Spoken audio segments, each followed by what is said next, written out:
ஹalleluya! நம்முடைய கர்த்தராகிய இயேசுவின் நாமத்தில் உங்களுக்கு வாழ்த்துக்கள். நல்லா இருக்கீங்களா?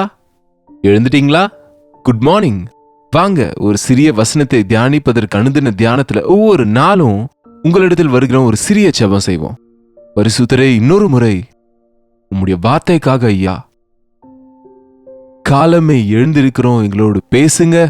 எத்தனை பேர் எங்கெங்க இருந்து எந்த தேசத்துல கேட்கிறாங்களோ, எந்த நேரத்தில் இதை கேட்டாலும் தேவனுடைய வார்த்தை ஜீவனுள்ளதா இருக்கிறதுனால எங்கள் இருதயங்களை தொடக்கூடியதாக, சந்திக்கிறதாக, பரிசோதனை செய்கிறது என்று நம்புகிறோம்.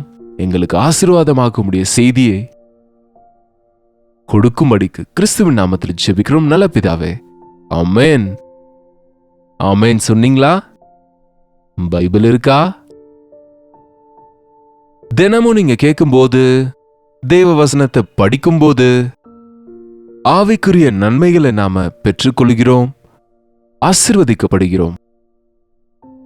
பாருங்க, நீங்க எவ்வளவு காலமா ஆண்டவரை நம்பி இருக்கிறீங்க?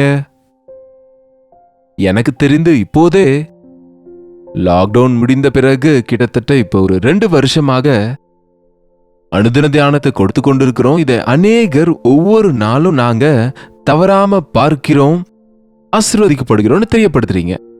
ரொம்ப சந்தோஷம். அநேகர் சொல்றாங்க, ஆவிக்குரிய விதத்துல உங்களுடைய தேவ செய்தியை டிவியில பார்த்து சோசியல் மீடியால கேட்டுக்கொண்டு பலப்படுகிறோம்னு சொல்றாங்க. ரொம்ப சந்தோஷம். அநேகர் இதுக்கு முன்னாடி நாங்க சர்ச்சஸ்க்கு போறவங்க கிடையாது, பெயர் கிறிஸ்தவர்களாக இருந்தோம். ஆனா நீங்க இப்ப சொன்ன பிறகு நாங்க ஞாயிற்றுக்கிழமையில ஆலயத்துக்கு போகிறோம். எங்க ஊர்ல இருக்கக்கூடிய எங்க சபைக்கு சென்று தேவனை ஆராதிக்கிறோம் என்று தெரியப்படுத்துறீங்க. அதற்காக தேவனை எவ்வளவோ துதித்து சந்தோஷிக்கிறோம். ஓகேங்க, கர்த்தருடைய பந்தி எடுத்துக்கிறீங்க, ஞானஸ்நானம் எடுத்திருக்கீங்க, வசனம் கேட்கறீங்க, ஜெபம் செய்றீங்க, தேவன் நன்மை செய்தார் என்று ஆசீர்வதித்தார்னு சொல்றீங்க. நம்ம எல்லாரும் சேர்ந்து இப்படி லைவ்லயும் அப்படியே ஜூம்லயும் அதே போல ஆலயங்களிலையும் சேர்ந்து தேவனை ஆராதிக்கிறோம். நம்ம எல்லாம் சதாப்தங்களாக தேவனுடைய பிள்ளைகள் என்று சொல்லிக் கொள்ளுகிறோம். நல்லா இருக்கு. ஒரு விஷயங்க, நம்முடைய பக்தியை நாமளே புகழ்வதல்ல, மனுஷர் புகழ்வது அல்ல. நம்முடைய இதயங்களை பரிசோதிக்கிற தேவனுக்கு பிரியமாய் நாம் இருப்பது கற்றுக்கொள்ளணும். இன்றைக்கு ஒரு முறை நம்ம யோசிச்சு பார்ப்போம். நம்மை உண்மையாக தேவன் பார்க்கும்போது நம்மிலே அவர் சந்தோஷப்பட முடியுமா? நம்மோடு இருக்க முடியுமா? நமக்குள்ளே இருக்க முடியுமா? என்னங்க இருப்பாருங்க, உடைந்து நொறுங்கிய இருதயம் உடையவர்களின் நடுவே வசிக்க விரும்பும் தேவன் அவர். பரிசுத்தம் இல்லாமல் தேவனை பார்க்க முடியாது. விட்டு விலகுவதில்லை, கைவிடுவதில்லை என்று சொன்ன தேவன் உங்க கூட இருக்க விரும்புகிறாரு. ஆனா நாம் தேவனுக்கு அருவருப்பான காரியங்களை செய்யும்போது, சாத்தானின் சம்பந்தப்பட்டவைகளுக்கு, சரீர சம்பந்தப்பட்டவைகளுக்கு இடம் கொடுத்து தேவனை மறக்கும்போது அவருடைய சமூகத்தை நிச்சயமா இழந்துடுவோம். அதுக்குதான் நம்ம அப்பப்ப பரிசீலனை செய்யணும். என்னுடைய நடவடிக்கை மனுஷரை பிரியப்படுத்த, சந்தோஷப்படுத்த நம்ம நல்லாவே நடிப்போங்க. மனுஷர் முன்பு பக்தியை காமிச்சு நீதியா இருப்பது போல, தாழ்மையா இருப்பது போல, உண்மையா இருப்பது போல, எப்பா அதிக தாழ்மையில உண்மை இருக்காது என்பது போல சிலர் எப்ப பார்த்தாலும் ரொம்ப தாழ்த்துவது போல பேசிக்கொள்வாங்க. ஆனா சில நேரங்கள்ல அவங்களுடைய உண்மை முகம் வெளிப்படுங்க. ரியாலிட்டி என்பது ரியாலிட்டி தான். ஆக்ஷன் என்பது ஏதோ ஒரு நாள் கட் ஆயிடுங்க.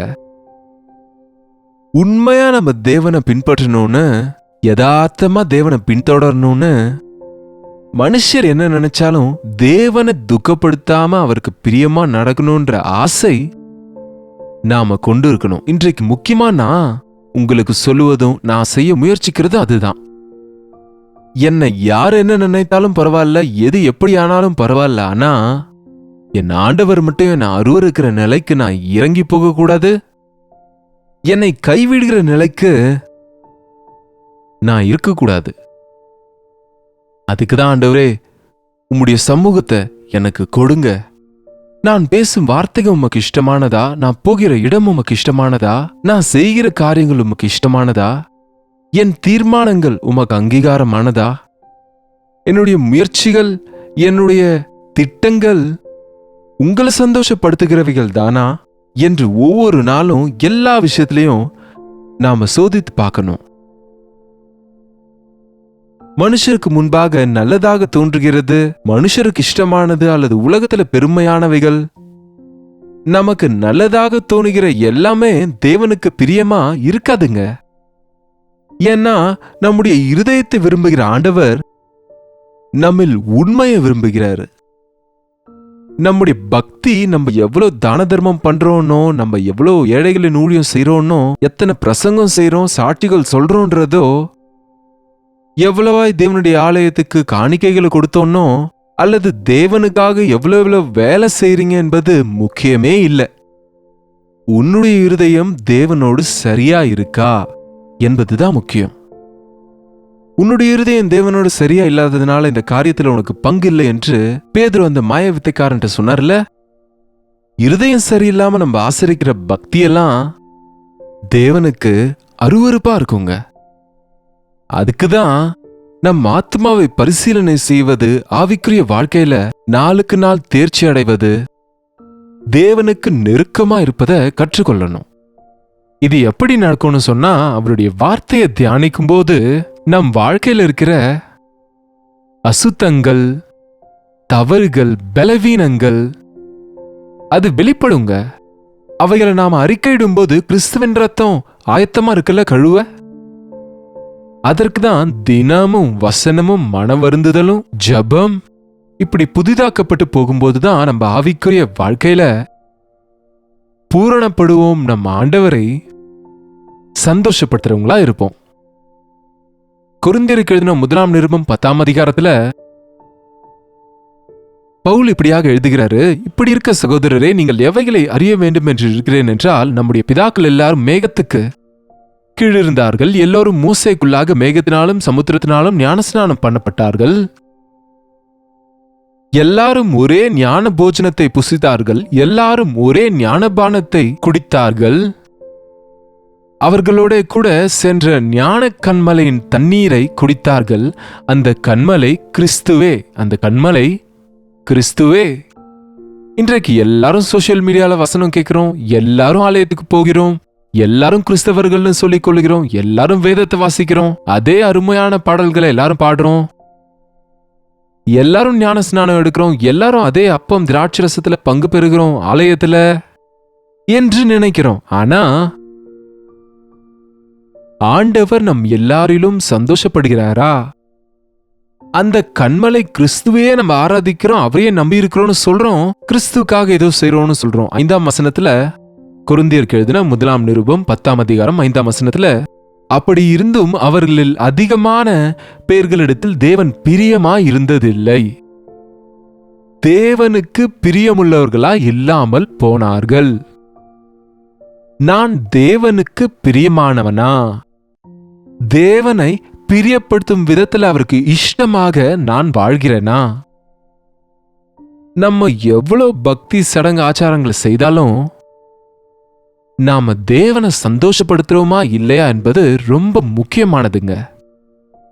மனுஷரை சந்தோஷப்படுத்த பக்தியா இருக்கக்கூடியவங்க இருக்கிறாங்க. மனுஷர்களுக்கு தங்களுடைய பக்தியை காட்டிக்கொள்ள வேஷம் போடுகிறவங்க இருக்கிறாங்க. மனுஷர் முன்பு காணப்படணும்னு பெரிய ஜெபங்களை செய்யறவங்களும் இருக்கிறாங்க, தான தர்மங்கள் செய்யறவங்களும் இருக்கிறாங்க. ஆனால் ரகசியத்திலே பார்க்கிற என்னுடைய பிதா என் உள்ளத்தின் உள்ளிந்திரியங்களை பரிசோதிக்கிறார் இல்லையா? நான் செய்கிற இந்த வேலைகளிலே என்னுடைய மனப்பான்மை எப்படி இருக்கு, என்னுடைய ஆட்டிடியூட் எப்படி இருக்கு, என் நோக்கம் என்ன, நான் எதற்காக இதை செய்கிறேன், கிறிஸ்துவின் அன்பினாலே பலவந்தப்பட்டு இவைகளை செய்கிறேனா, கிறிஸ்துவனுடைய பரிசுத்தத்திலே பரிபூரணப்பட பிரயாசப்படுகிறேனா, அல்லது வெறுமனே உலக பக்திக்காக காண்பிக்கிறதுக்காகவா என்று நம்ம யோசித்து பார்க்கணும். ஒண்ணுதாங்க, தேவனுக்கு பிரியமுள்ளவங்களா இருந்தா எல்லாம் சரியா இருக்கும். தேவனை நேசிக்கிறவனுக்கு ஒரே ஒரு விஷயம் தாங்க, வேற எதுவும் தேவையில்லை. தன்னுடைய முழு இருதயத்தோடு, தன்னுடைய முழு ஆத்மாவோடு, முழு பலத்தோடு கர்த்தராகிய ஆண்டவரை நீ நேசிக்கிறனா உன் கூட இனி பிரச்சனையே கிடையாது. தேவனை சந்தோஷப்படுத்த நினைக்கிறவன் நிச்சயமா தன்னுடைய நடக்கையில உத்தமமாக இருப்பான். உங்க மனைவியை நீங்க நேசிக்கிறீங்கன்னு சொன்னா அவங்க உங்களுக்கு கீழ்ப்படிஞ்சாலும் இல்லாவிட்டாலும், உங்களை வெறுப்பேத்தினாலும், சண்டை போட்டாலும், உங்களுக்கு உதவியா இல்லாவிட்டாலும் நீங்க இன்னமும் நேசிக்கிறீங்க. நேசிக்க முடிகிறதுனா அது கிறிஸ்துவனால நாம மனைவியை நேசிப்போம், கணவனை நேசிப்போம். கணவன் எப்படிப்பட்டவனா இருந்தாலும், எவ்வளவு கஷ்டப்படுத்தினவனா இருந்தாலும், தேவனின் நிமித்தம் ஆண்டவர் சொன்னாரு, சபை கிறிஸ்துவுக்கு கீழ்ப்படுகிறது போல மனைவி கணவருக்கு கீழ்ப்படியணும். சபைக்கு சிரசாகிய ஆண்டவர் சபைக்காக இரத்தத்தை சிந்தினது போல கணவன் கரைதிரை மற்றும் குற்றமற்றவங்களா மனைவிகளுக்காக அவங்க ஜெபிக்கணும். சகோதர அன்பிலே நீங்கள் நிலைத்திருங்கள். அண்ணன் தம்பியை நேசிக்கிறோம்னா கிறிஸ்துவின் நிமித்தம் உங்களை நேசிக்கிறோம். உங்க அண்ணன் உங்களுக்கு மோசம் செய்தாலும், உங்க தம்பி உங்களை ஏதோ ஏமாற்றினாலும், நீங்க கிறிஸ்துவ நேசிக்கிற நபரா இருந்தா இன்னும் உங்க சகோதரனை அதிகமா நேசிப்பீங்க. கிறிஸ்துவுக்குள்ளாக உங்களுக்கு ஆவிக்குரிய சகோதரனாக மற்றும் இரத்தத்தை பகிர்ந்து கொண்டு பிறந்த சகோதரனாக நீங்க அவங்கள நேசிக்க முடியும். எதற்கு நம்ம ரிலேஷன்ஷிப்ஸ்லாம் இப்போ தவறி விடுகிறது? நீங்க தேவனோடு சரியா இல்லாததுனால, மனிதர்களோடு சரியா இல்ல, தேவனிடத்துல உங்க பக்தி சரியில்லாததுனால, உலகத்துல உங்க நடக்கை சரியில்லை. தேவனையே சந்தோஷப்படுத்துகிறவன் பாவம் விஷயத்துக்கு போக மாட்டான்.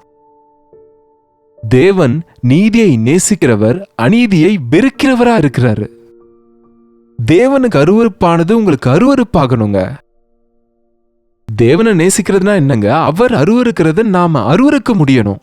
அவர் நேசிக்கிறத நாம நேசிக்கணும். அவரை போல வாழணும். அது உண்மையான கிறிஸ்தவம். அதனாலதாங்க இன்றைக்கு கிறிஸ்தவம்னா சிரிக்கிறது போல ஆயிடுச்சுங்க. வேதத்துல இருக்கிற பெயர்களை நீங்க வச்சிருக்கிறதுனால கிறிஸ்தவங்களை ஆயிடுவீங்களா? தண்ணீரில் மூழ்கி எழுந்ததுனால நீங்க கிறிஸ்தவன்னு சொல்லிக் கொள்ளுகிறதுல பிரயோஜனம் இருக்கா? உங்க தாத்தா காலத்துல இருந்து கிறிஸ்தவ குடும்பத்துல நீங்க பிறந்ததுனால நீங்க கிறிஸ்தவனா? கிடையாது. உங்க இருதயத்தில் ஆண்டவர் இருக்கிறாரா? உங்க நடவடிக்கையில ஆண்டவர் காணப்படுகிறாரா? நீங்க உங்க தேவனை சந்தோஷப்படுத்துறீங்களா? அவருக்கு பிரியமா இருக்கிறீங்களா? என்னங்க, தேவன் நம்ம இஷ்டப்படணும்னா நம்ம ஏதோ அலங்கரிச்சுட்டு போக தேவையில்லை. மனம் வருந்தி மனஸ்தாபப்பட்டா உடைந்து நொறுங்கிய இருதயத்தை அவர் தள்ளிவிட மாட்டாரு. உடைந்து நொறுங்கிய இருதயம்னா உங்க தவறை நீங்க அறிந்து கொண்டு உங்களுடைய தவறுக்காக நீங்க மனம் வருந்தும் போது, அந்த கெட்ட குமாரன் திரும்பி வரும்போது மனம் வருத்தத்தோட வந்தான். பன்றிகள் தின்கிற தவிட்டினால் வயிற்றை நிரப்ப யோசனையா இருந்தான். எவ்வளவு பரிதாபமான நிலைக்கு போயிட்டானோ பாருங்க அந்த பணக்காரனுடைய மகன். தான் செய்தது தவறென்று புத்தி வந்த பிறகு ஆண்டவரிடத்துல வந்து, அவரிடத்துல பிதாவினிடத்துல வந்து, தகப்பனே உமக்கு விரோதமாய் நான் பாவம் செய்தேன் என்று மனம் திரும்பின போது என்ன செய்தாருங்க தகப்பன்? போய் குளிச்சிருவான்னு சொன்னாரா? அல்லது துரத்திடுங்கன்னு சொன்னாரா? இருப்பது போலவே அவனை கட்டி அணைத்து கொண்டு முத்தமிட்டு வீட்டுக்குள்ள அழைத்து சென்றார். என்று கேசாண்டவர், பிதாவே பாவம் செஞ்சுட்டேன் நம் மன்னியுங்கன்னு நீங்க கேட்க முடிஞ்சா, உங்க பாவத்திற்காக மனஸ்தாபப்பட முடிஞ்சா, உங்களை தள்ளி விடுகிறவர் அல்ல. உங்களை அணைத்து கொண்டு நீங்க இழந்து போனதெல்லாம் உங்களுக்கு கொடுக்கிறவர். எப்போ ஞாபகம் வச்சுக்கோங்க, தேவன் நம்மை நேசிக்கிறாரு.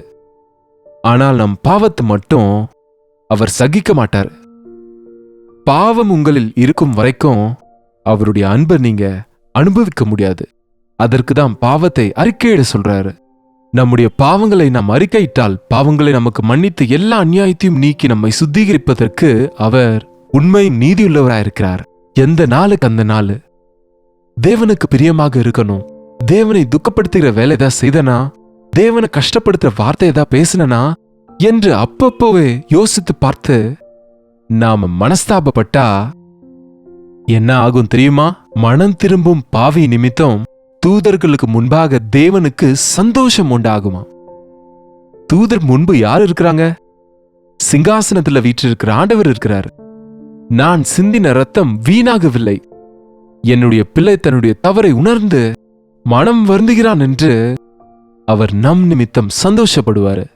இன்றைக்கிலிருந்து மனிதரை சந்தோஷப்படுத்தணும்னு, உங்களை நீங்க சந்தோஷப்படுத்தணும்னு அந்த நிலையை நீங்க விட்டு விட்டு உங்களுக்காக தன் உயிரை கொடுத்த ஆண்டவர் சந்தோஷப்படுத்துவதற்கு ஒவ்வொரு நிமிஷமும் அவருடைய வசனத்தின்படி வாழ்ந்துட்டு அவர் நாமத்தை மகிமைப்படுத்துவோம். ஜெபம். பரிசுத்தரே, அன்புள்ள தகப்பனே, ஒரு முறை எங்களை பாருங்க ஆண்டவரே. ஏதோ பாரம்பரிய பக்தியில நாங்க இருக்கிறோம் நினைக்காம, ஜெபிக்கிறோம், பாடல் பாடுறோம்னு நாங்க சந்தோஷப்பட்டுக்காம, எங்கள் ஜெபம் தேவனுக்கு பிரியமா இஷ்டமா இருக்கா? நான் எடுக்கிற தீர்மானங்கள் அவர் வசனத்தின்படி இருக்கா? நான் நடக்கிற விதம் தேவனுக்கு பிரியமா? என்னுடைய வாழ்க்கையினால, என்னுடைய வார்த்தைகளினால என்னுடைய ஆண்டவரை, எனக்காக ஜீவனை கொடுத்த ஆண்டவரை நான் சந்தோஷப்படுத்த முடிகிறதா என்று பரிசீலனை செய்வதற்கு பகை, வெறுப்பு, பொறாமை, சரீர இச்சைகள், உலக ஆசைகளினாலே அருவருப்பான பாவங்களுக்கு எங்கள் சரீரத்தில், எங்களுடைய இருதயத்துல இடம் கொடாதபடிக்கு அந்தந்த நேரமே உம்முடைய ரத்தத்துல கழுவப்பட்டு பரிசுத்தம் உள்ளவங்களா, உமக்கு பிரியமுள்ளவங்களா வாழ எங்கள் ஒவ்வொருவருக்கும் உதவி செய்யும்படிக்கு கிறிஸ்துவின் நாமத்தில் ஜெபிக்கிறோம் நல்ல பிதாவே, ஆமென். பிதாவாகிய தேவனுடைய அன்பும் குமாரனாகிய இயேசு கிறிஸ்துவின் கிருபையும் பரிசுத்த ஆவியானவருடைய அந்யோன்யமும் ஐக்கியமும் கூடி வந்திருக்கிற ஒவ்வொருவருக்கும் இப்பொழுதும் சதா காலமும் துணையாயிருப்பதாக. ஆமென். தேவனுக்கு ஸ்தோத்திரம். உங்களுடைய ஜெப விண்ணப்பங்கள் அதுபோல பிரைஸ் ரிப்போர்ட்ஸ் இருந்தா 8939801234 என்ற நம்பருக்கு ஒரு டெக்ஸ்ட் அல்லது வாய்ஸ் மெசேஜ் மூலமாக உங்க ஜெப விண்ணப்பங்களையும் எல்லாவற்றையும் நீங்க எங்களுக்கு தெரியப்படுத்துங்க. உங்க நிமித்தமாக நாங்க கர்த்தரிடத்துல விண்ணப்பம் செய்கிறோம், ஆண்டவர் சமூகத்துல ஜெபிக்கிறோம். நீங்களும் ஜெபியுங்க. உங்களில் அநேகர் ஜெபத்துக்கு தேவன் பதில் கொடுக்கிறார்னு எங்களுக்கு தெரியப்படுத்துங்க. அதற்காகவும் தேவனை துதிக்கிறோம். அந்தந்த நேரமே நம்ம தேவனுடைய வசனத்தினால இருதயத்தை சரி செய்து கொண்டு அவருக்கு பிரியமாக வாழ்வோம். அவருடைய வருகை சீக்கிரத்தில் இருக்கு, அதுக்காக ஆயத்தப்படுவோம். கர்த்தருக்கு சித்தமா இருந்தா நாளைக்கு இதே நேரத்துல அனுதின தியான நிகழ்ச்சியில கர்த்தருடைய வார்த்தையோடு நான் உங்களை சந்திக்கிறேன். அதுவரை கர்த்தருடைய கிருபை உங்களுக்கு துணையா இருப்பதாக.